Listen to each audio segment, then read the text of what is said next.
დღეს არის ზუსტად პროტესტის 413 დღე, თუმცა მიუხედავად ამისა, მოქალაქეები პროტესტის მონაწილეები ამბობენ, რომ მათთვის არსებითი მნიშვნელობა არ აქვს, რამდენი დღე მოუწევთ რუსთაველის გამზირზე დგომა. ყოველი მათგანის მთავარი სათქმელი არის ის, რომ ქართული ოცნების წინააღმდეგ ბრძოლა უნდა გაგრძელდეს მანამ, სანამ ისინი არ გაიმარჯვებენ და განსაკუთრებული სტიმული იყო მათთვის დღეს გამოსვლის გუშინდელი დღე, როდესაც მარში შედგა და ფიქრობენ, რომ შაბათების ფორმატმა გაამართლა, რადგან ის ადამიანები, რომლებიც ყოველდღიურად ვერ იცლიან ვერ ახერხებენ, რომ მათ გვერდით იდგნენ, სწორედ შაბათს გამოდიან და ამ დღეს გამოხატავენ საკუთარ პროტესტს ქართული ოცნების წინააღმდეგ. მათი მოთხოვნები კვლავ რჩება ძალაში, ითხოვენ სინდისის პატიმრების გათავისუფლებას, თუმცა მთავარი მოთხოვნა, რომელიც ფიქრობენ, რომ გახდება დასაწყისი ყველა სხვა პრობლემის მოგვარების, არის ის, რომ ქართული ოცნება უნდა გადადგეს. ეს არის მათი უპირველესი მოთხოვნა, რომლის გარშემოც აგერ უკვე 413 დღეა ერთიანდებიან და ამბობენ, რომ ეს ბრძოლა გაგრძელდება მანამ, სანამ გამარჯვებამდე არ მივა ეს პროტესტი. დღეს არის 413 დღე, რო არ შეგეხსენებინა ხათია, მართლა არ ვითვლი მე დღებს, ამიტომ არ მემახსოვრებოდა. მნიშვნელოვანია ზოგადად, რომ პროტესტი იყოს პერმანენტული, იყოს და გამოჩნდეს ბევრად მეტი ახალი გზა. ეს მარში იქნება, დგომა იქნება, თუ სხვადასხვა სახის. პროცესი ბევრი ახალი გზა გამოჩნდეს იმისა, როგორ შეიძლება გავაპროტესტოთ დღევანდელი რეალობა.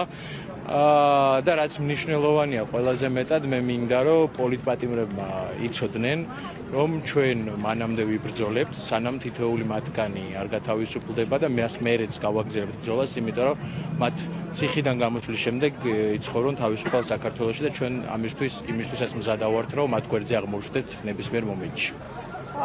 გვაძლევინებს ის უსამართლობა, რაც არის ქვეყანაში, გვაძლებინებს ის პოლიტპატიმრები, რომლებიც უდანაშაულოდ არიან ციხეში.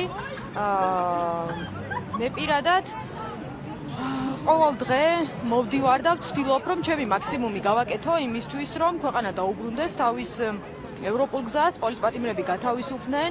ძალიან ნერვიულობ ზურა მენთეშაშვილის და ზურა ჭავჭანიძის ჯანმრთელობის მდგომარეობაზე. ეს ორი ადამიანი უკვე 50 დღეზე მეტია ორივეში მშილობს.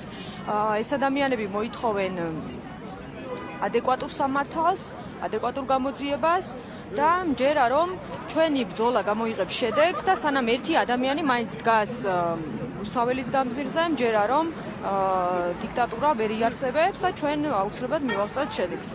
აქციის მონაწილეები ამ წუთებში იკრიბებიან დედაქალაქის მთავარ გამზირზე. ჩვენ ახლა ვხედავთ მოქალაქეებს საქართველოსა და ევროკავშირის დროშებით, ასე იგებებიან ისინი ავტომობილებს. სხვათა შორის ეს არის პრაქტიკულად ყოველდღიური ტრადიცია. ცდილობენ, რომ ხმაური გააგონონ მათ შორის ავტომობილებს და მათგანაც აქვთ საკმაოდ პოზიტიური უკავშირი. ახლა ვხედავ გიორგი ქავთარაძეს პირდაპირ ეთერში გადავალ მასთან კითხვით. გამარჯობა ბატონო გიორგი. მე მინდა გკითხოთ ამ უწყვეტ ბრძოლასთან დაკავშირებით. 413 დღე არის დღეს, რაც მოქალაქეები დგანან ქუჩაში, მაგრამ ქართულ ოცნებას მათთვის არაფერი არ აქვს სათქმელი. ყოველ შემთხვევაში პოზიტიური თვალსაზრისით არ არსებობს პროგრესი ამ მიმართულებით კომუნიკაციის კუთხით. თქვენ რას ეთქვით ბიძინა ივანიშვილის გუნდს, მაშინ როდესაც ვხედავთ რა ხდება მსოფლიოში, რამაც დაანახა კიდევ ერთხელ სავარაუდოდ მათ შორის ივანიშვილის გუნდს, რომ არაფერი არ არის სამუდამო. რას ეთქვით მიმართეთ ახლა ქართულ ოცნებას? თუ შეიძლება მიმართვის ნაცვლად მე ვიტყვი იმ ხალხის თაობაზე, ვინც აქ დგას.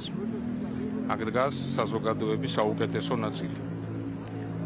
403 დღეა ხალხი ყოველ დღე იცავს თავისი ქვეყნის ინტერესებს. უკან არავის დაუხევია, არავინ უკან დახევას არ აპირებს. ასე რომ ეს ბრძოლა არის სამშობლოსთვის, ეს ბრძოლა არის საქართველოსთვის და ქართველი ხალხი ამ ბრძოლას აუცილებლად მოიგებს. ამის შესახებ ჩვენ ყველანი შეთანხმებული ვართ და ბრძოლა იქნება ბოლომდე.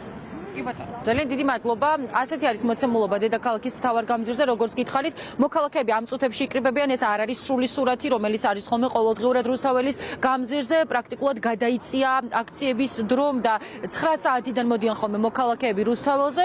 მათი განწყობა კი იგრძნობა იმ კომენტარებიდანაც, რომლებსაც ისინი ყოველდღიურად აკეთებენ ჩვენთან საუბრის დროს. ყოველი მათგანის სათქმელი ამ პროცესში არის ის, რომ ბრძოლა უნდა გაგრძელდეს გამარჯვებამდე, რადგან ქართული ოცნების წინააღმდეგ ერთადერთი იარაღი, რომლის გამოყენებაც მათ შეუძლიათ, არის დემოკრატიული ბრძოლა და პროტესტის მუდმივ რეჟიმში დაფიქსირება.